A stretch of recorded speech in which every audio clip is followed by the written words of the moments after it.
It's time to cross over once again as we figure out what to expect from two unpredictable teams in the Indianapolis Colts and Los Angeles Chargers this week on Monday Night Football.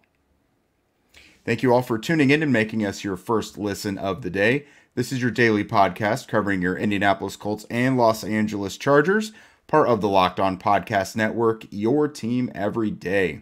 And today's crossover Thursday is presented by our friends over at PrizePicks. PrizePicks is so much fun and it's easy to play. You guys hear us talk about it a lot. There's no competing with other players. It's just you versus the projections that are available. Just pick 2 to 5 players, and if they score more or less than their stat projections, you can win up to 10 times your money on your entry. It can literally take less than 60 seconds to enter. It's that easy. We love PrizePicks. You hope you guys will too. First-time users can actually receive a 100% instant deposit match up to $100 with promo code LOCKEDON.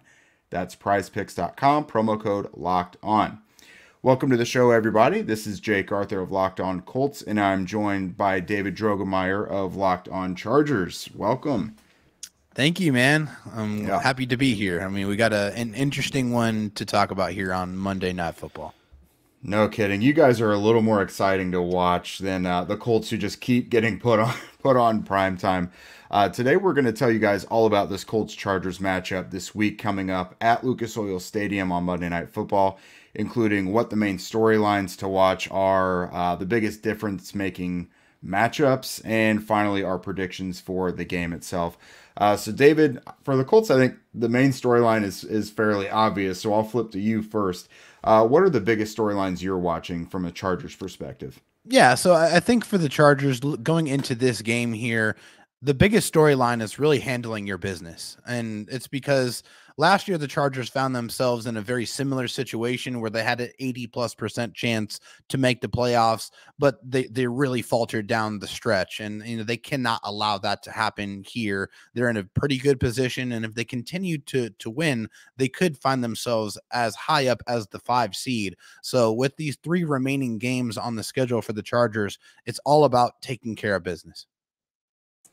Yeah, the Colts have definitely been in that situation before. Last year, with 2 games remaining, all they had to do was win one of them against the Raiders or Jaguars and could not do it. So for the Colts, another new quarterback on the carousel.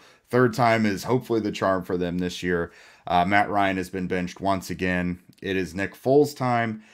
As far as the sacks and turnovers, I don't really anticipate that changing much. Matt Ryan's looked like a completely different quarterback than the 14 years previous in Atlanta. Nick Foles is probably just a tad more mobile than Matt Ryan is. Maybe a little bit, yeah. Yeah. He's a little more of a gunslinger, but he's still going to be prone to some of those turnover plays, I think. His arm is much stronger, which is probably going to give him the confidence to make some more errant throws. Yeah. But an area I'm hoping gets unlocked in this one is the downfield passing game. Yeah. From what we've seen, in the preseason and training camp, Foles is a lot more willing to push things downfield.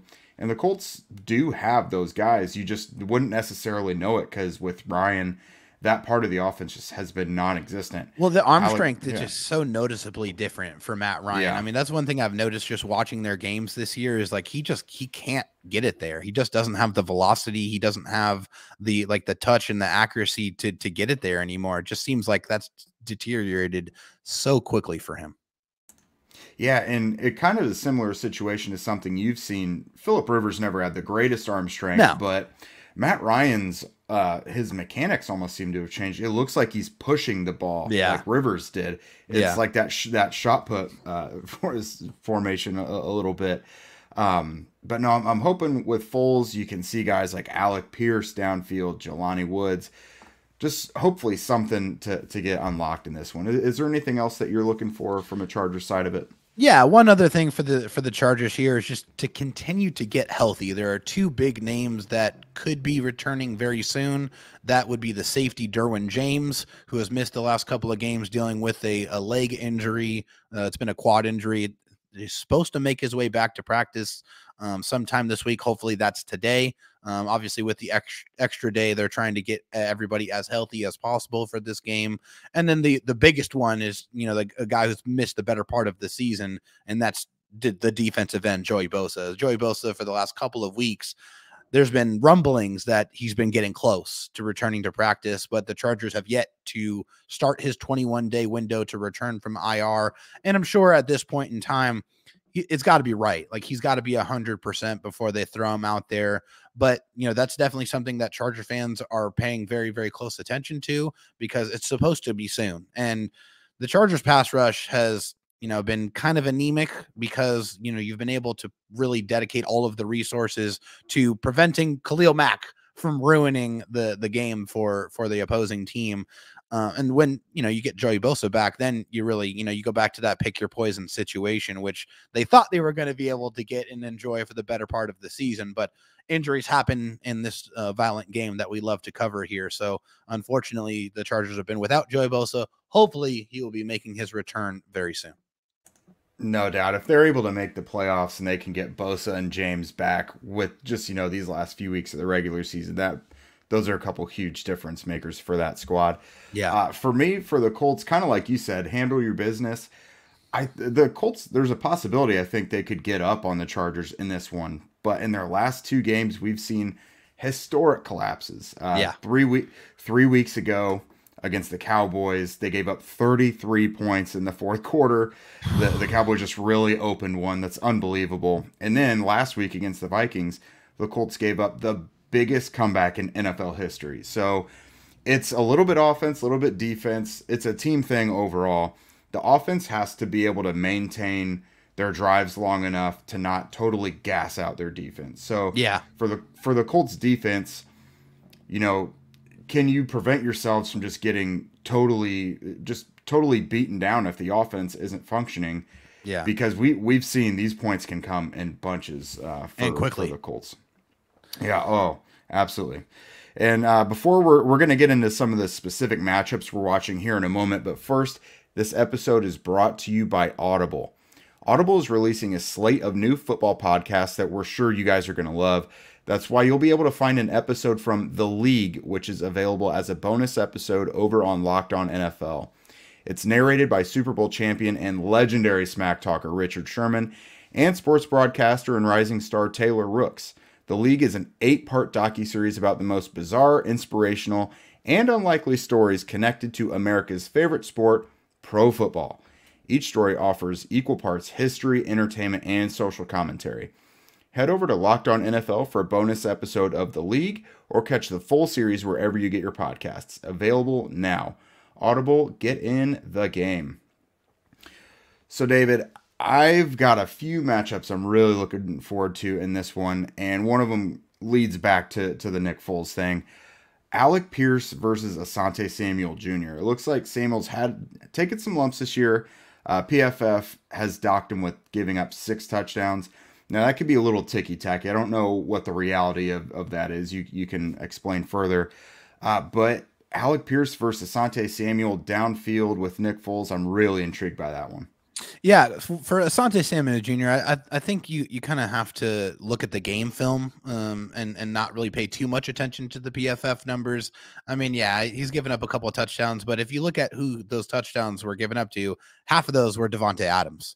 And so, I mean, hey, Devontae Adams is the best receiver in football. And right. I mean, he's going to get his. I mean, that's just part of who he is and how darn good at football he is. I mean, he's a maniac, but he also, Asante Samuel also picked off a pass that was intended for Devontae Adams in the end zone. So, they've had their battles. Obviously, Devontae is going to win more than he loses. That's just, the fact of the matter there. But yeah, that's a matchup I'm definitely paying attention to. I'm also paying attention to Pittman and Michael Davis. I think that one's really, really going to be a good matchup, because Michael Davis has everything that you look for in a corner. He has the size, he has the length, and he has the speed, and he can really keep up with anybody. I mean, he was keeping up with Jalen Waddle and Tyreek Hill against the Miami Dolphins, and the only reason why Tyreek was able to score that long touchdown is because Michael Davis slipped, and if he didn't, he probably picks that ball off. He was in very, very good position. He's been playing some fantastic football, but I think one of the matchups that I'm paying attention to, kind of in reverse,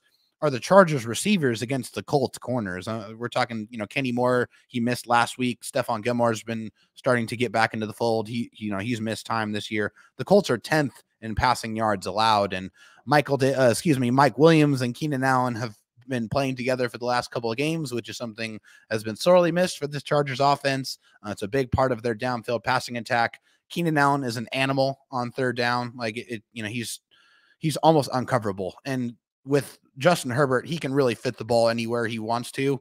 It's always fun watching him play quarterback because he's going to do some things that just blow your mind and make you go, wow. And Mike Williams is one of those guys that really is on the receiving end of a lot of those wow plays because of his ability to go up and get it. I mean, his contested catch skills are probably the best in the NFL. I mean, we hear the term 50-50 ball. With Mike Williams, it's more 90-10. I mean, it's really hard for anyone to really go up against him. His body control is fantastic. And, that's going to be a matchup that's going to be very important in how this game ends up being decided. Yeah, I'm glad you mentioned that with Michael Davis, especially because he's really been an underappreciated cornerback this year, really playing some really good football. And the Colts offensively in their passing game try to have some things similar to what the Chargers have. Alec Pierce and Michael Pittman Jr. are both better than most people they play when it comes to those 50-50 balls. So this could be a pretty exciting matchup to watch through the air. One I'm really looking forward to, very intrigued by, Colts left tackle rookie Bernhard Raimann up against Khalil Mack. It looks like Mack splits his time on the left and right side of the defense, so it's probably not going to be the whole game. Right. Raimann, for the most part, has done really well. You can see him getting better all the time, but he has some slip-ups in big moments. Like, he'll give up like the biggest sack of the game, and it seems like each week that's happening. But other than that, he's playing pretty good ball. No one is going to fault even Trent Williams for losing against Khalil Mack, Right. So I'm really interested to see how Raimann responds because Mack's a very strong guy, and anchor is the weakest part of Raimann's game, you could say. So very intrigued by that matchup for sure. That will definitely be a true test because Khalil Mack is a bull. I mean, when you get him on that strength bull rush, like it's hard to stop. We've seen a couple times this season where he's taken the tackle and literally pushed him into the quarterback for a sack. I mean, that's how just freakishly strong that guy is. And I think that matchup is important, but I think it's more important what happens on the other side. I want to know what Kyle Van Noy is going to be able to do when, obviously, like I said before, all of the pass protection assets are going to probably be going to wherever Khalil Mack is. They're going to want to chip him. They're going to want to put an extra tight end over there. They're going to want to slow him down as much as possible. So that's going to leave more one-on-one matchups for Kyle Van Noy and for Chris Rumph, who are going to be the guys that are going to be rushing opposite of Khalil Mack. That is going to be very important in deciding this game. Another matchup I'm kind of looking forward to is the Chargers defensive front versus the Colts offensive line. As of late, the Chargers defensive line has been playing some pretty good football with Sebastian Joseph Day and Braden Fehoko being inserted into the middle of that defensive line. They've done very, very well lately stopping the run. And hey, Derrick Henry is a monster, so keeping him to 104 rushing yards is probably considered a win, especially for a Chargers defense that has literally given up 5.5 yards per carry to running backs this season, which is, of course, dead last in the NFL. Now, obviously, we know Jonathan Taylor is not going to be playing in this game because he's been put on IR. So I guess my question is how confident are you in the running backs that are going to be carrying the football for the Colts going into this matchup? Yeah, I think they're fine. It's something I obviously checkmarked as a potential advantage they could have just because the Chargers are 28th against the run.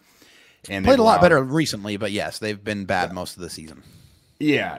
I don't expect any one Colts running back to really show out. I expect it to be a team effort. Yeah. Zach Moss appears to be, with Jonathan Taylor, appears to be their new early down between the tackles guy. Deion Jackson has handled a lot more of the pass catching responsibilities. So I think they're going to split that. We could even see Jordan Wilkins a little bit out there. I think the Colts should have a decent game on the ground. We'll see what they want to do on third and shorts and things like that. They kind of have a tendency to outsmart themselves at times. But no, if if the Chargers are particularly vulnerable up the middle, I think that works in the Colts' favor because they don't have very much of a diverse run game and get things going outside very much, even with when it's Jonathan Taylor. So Yeah. if they're weak inside, I think Jackson and Moss could do a little something against them. Yeah, I would say probably they're probably weaker towards the edges, opposite of Khalil Mack. Obviously, Khalil Mack's a fantastic run defense run defense defensive end, but the opposite side not so much. But I would say in the middle they're probably a little bit stouter than they are on the edges, so that'll be an interesting matchup. Another matchup I'm looking at is the Colts offensive line. You know, just against the pass rushers, the Colts line has allowed 49 sacks this year, and I know a lot of that has to do with Matt Ryan and his inability to kind of maneuver and escape the pocket. You know, he can't move around very much, but the quarterback that is, you know, going to be stepping into his place also is not the most mobile quarterback in the world. And also, what can you really expect out of him? Because he hasn't played a single game this year and he played one game all of last year. So it's going to be interesting to see if the offense changes at all. And also, you know, he was with the starters for the first time pretty much since training camp on the Wednesday practice of this week. So they're going to have to cram a entire game plan for Nick Foles into, you know, the 4 or 5 days before game time. So I'm interested to see what that matchup is. So I guess the matchup I'm really talking about is Brandon Staley's defensive game plan versus what the Colts offense is going to look like on Monday night. Yeah, I'm pretty curious about that as well. Because, I mean, most quarterbacks, especially the veterans, know to get the ball out of their hands quickly. And Nick Foles has sat there and seen all 50 of those sacks, basically. So yeah, a veteran quarterback like that has got to know, with observing all that, man, like they're holding on to the ball too long. They got to get it out of their hands. This is that. But at the same time, he's going to be more aggressive, I think. So yeah. I'm also curious. I would imagine he could get sacked 3-4 times in this one. You know, I mean, no matter how often the Chargers can kind of go stale in that pass rush, the Colts have really not shown any ability to sustain protection for a long time. And kind of on that topic, I was looking at Colts defensive ends Kwity Paye and Dio Adengbo up against someone like Trey Pipkins, for example, over on the right side. Paye's been really good throughout the year when he's not hampered by that ankle, but he's been playing the last couple weeks and has looked better. Dio Adengbo has really come on as of late. His last several games, he's got a couple sacks last week against the Vikings. Together, those two young guys have 9.5 sacks and 12 tackles for loss on the season. So I want to see if they can really take advantage of Pipkins. Is he the weak link on that offensive line, or at least on the edges? Actually, I wouldn't say that. I would say Trey Pipkins is probably one of their better pass protectors this season. He's just been dealing with injuries a lot, so he's been in and out of the lineup. I would say on the left side, you have a rookie in Jamari Sawyer, who is a 6th-round pick. He's been playing extremely well this year. I mean, he's filling in for an all-pro and Rashawn Slater, and so some really huge shoes to fill. He's played decently, but I would say if you're looking for the weaknesses on the Chargers offensive line, you're probably looking at the guard spots. You're looking at Matt Filer on the left side, and you're looking at Zion Johnson, who I think Zion has played well, and you kind of have to look at it through the lens of, hey, he's a rookie guard, and you know he's had his ups, he's had his downs. I'd say he's decent in pass protection, but he is a mauler in the running game. He can when you get him on the move, he can really move people against their will. But he's had his issues in pass protection. I mean, and that's going to happen when you have a rookie. But I would say on at the tackles, if you're looking at Jamari Sawyer and Trey Pipkins on the outside, I'd say that's probably their best current pass protectors that they have on the team. Obviously, with Corey Linsley notwithstanding, he's one of the best centers in the NFL. He's fantastic. He's the best pass protector on the team for sure. That's not even close. But again, you know, obviously he's in the middle, so there's not as much you have to worry about when you're pass protecting. But the Chargers have given up a lot of pressure the last several games, and Justin Herbert has had to use his magic, moving around in the pocket, extending plays, throwing the ball on the run. Like that's been all a very big part of the offense. And you know the Chargers definitely need to be ready for the Colts pass rush because you know they can get after the quarterback a little bit with that very, very deep defensive line. So the Chargers need to make sure they protect Justin Herbert if they want to have any success in this game. Yeah, I was going to say, if the inside is the weakness, it's good that the Colts have DeForest Buckner, Grover Stewart, Yeah. hopefully lining up outside of Lindsey. Before we bring you guys our much anticipated predictions for this game, we want to tell you guys about our friends at BetOnline, which is the #1 source for sports betting info, stats, news, and analysis. Get the latest odds and trends for every professional and amateur league out there, from pro football to college bowl season to basketball and the World Cup. They've got it all at betonline.net. If you love sports podcasts, which hopefully you do, you're here watching us, you can even find those at BetOnline as well. We're always the fastest and easiest way to get your betting info. Head to the website today or use your mobile device to learn more. BetOnline, where the game starts. On a more serious note, did you guys know that driving high is considered driving under the influence? That's right. Driving under the influence of marijuana is against the law in every state, even ones where marijuana is legal.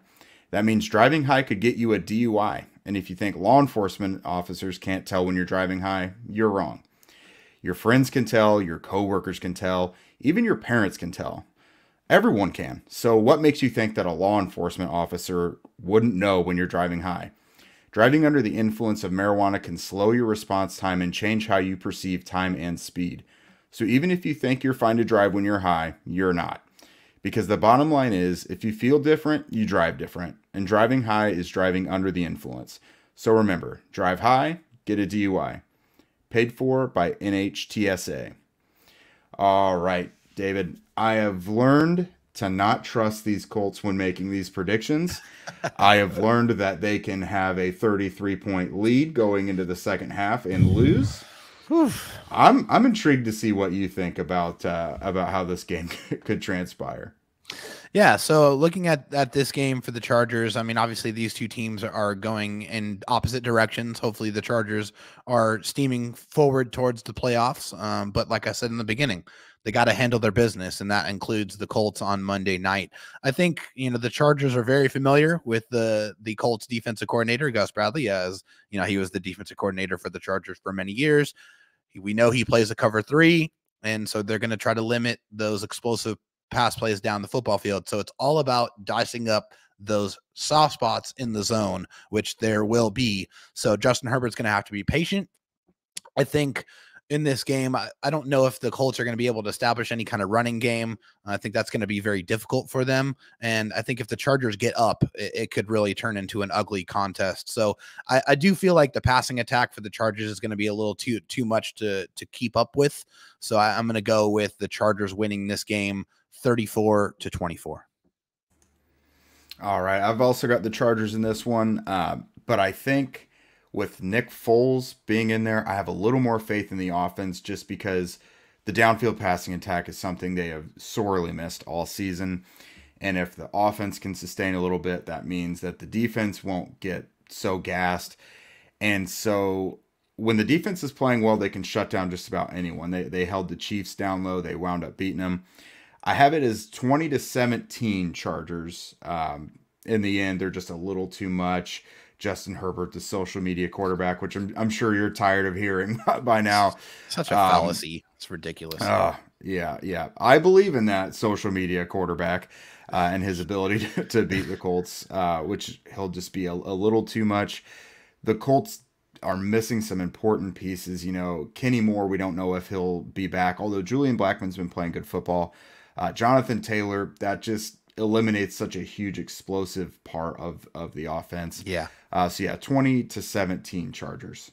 Yeah, I mean, I can definitely see an avenue where that happens because the Chargers play a ton of one-score games, and they really have only won by 10 points one time this season, and then that was against the Houston Texans. And so I think that's probably a little bit closer to where it could actually end up being. And that's why, it's really hard to predict with this team because even going into the games where they should be favored, you just never know which Chargers team is going to show up. The offensive inconsistencies of this team has really been their biggest issue. They've really, really had trouble, especially in the third quarter of games. They haven't scored a third quarter touchdown since week 5 of this NFL season, which has been just unbelievably abysmal. It's it's hard to fathom that they've had that much issue with the amount of offense. Now, again, they've had a lot of injuries, especially with their offensive line and their skill position players. So, but now they're healthy. So that excuse goes out the window. So they have to put scoring drives together in the third quarter. They have to be just more consistent. They just, with this offense, they should be scoring points left and right. And we just have not seen it this year. So until they get a little bit more consistent on the offensive side of the ball, a 20-17 score is very, very reasonable. Yeah, sometimes those streaks just kind of defy logic. Like the Colts went the longest time without being able to score a point, field goals included in the first quarter. They finally have kind of broken out of that, but it was just a really weird slump that they were in. So you guys, we're looking forward to a couple big things in this one. Obviously, Nick Foles is the Colts' new quarterback. For the Chargers, they've got to take care of business and just beat a team they're supposed to and look like the Chargers are supposed to. You know, secure that playoff spot and go into the tournament looking good. As for matchups, there's a ton of them to look at. You know, all over the field. It just really depends on either side what they're able to do. Will the Colts hold things steady? Will their passing game get to be open? The Chargers hold a lot of advantages in this one, so we will see for sure. Yeah, obviously that's why they line it up and they play on Sunday. The games are not played on paper, so we got to show up or Monday or Thursday or Saturday on some occasion, right? So they got to show up on Monday night and see who wins. It's going to be an interesting matchup, and I know both of us are going to be paying very close attention to how this one ends. Yeah, no doubt. Will Justin Herbert earn more trust from people who may not believe in him? Will the Colts be able to shake off the funk they've got in prime time? We will see. I think that's it for us, everybody. We'll be back with you guys again before the game gets here to give you our latest takes on things. And, of course, after the game, it'll be a late one. So we'll see when things get up. You can follow David at DroTalksSD and at Locked On LAC on Twitter, as well as at Locked On Colts at Jake Arthur NFL. Also, subscribe to Locked On Colts and Locked On Chargers on YouTube. I know for us, we're getting dangerously close to 2K, and you guys, you're off and run. You've got lots. Yeah, we're about 140 away from 5,000, so we're hoping we get there soon. There we go. Yeah, give everyone some love. We obviously want your ratings and reviews on all those platforms as well. That helps us get on the charts. And before we go, thank you guys for making us your first listen. For your next listen, check out the Locked On Sports Today podcast. They give their biggest stories of the day, plus instant reactions, big game recaps, and the take of the day. It's available on the Odyssey app, YouTube, and wherever you get your podcasts. We'll see you guys tomorrow.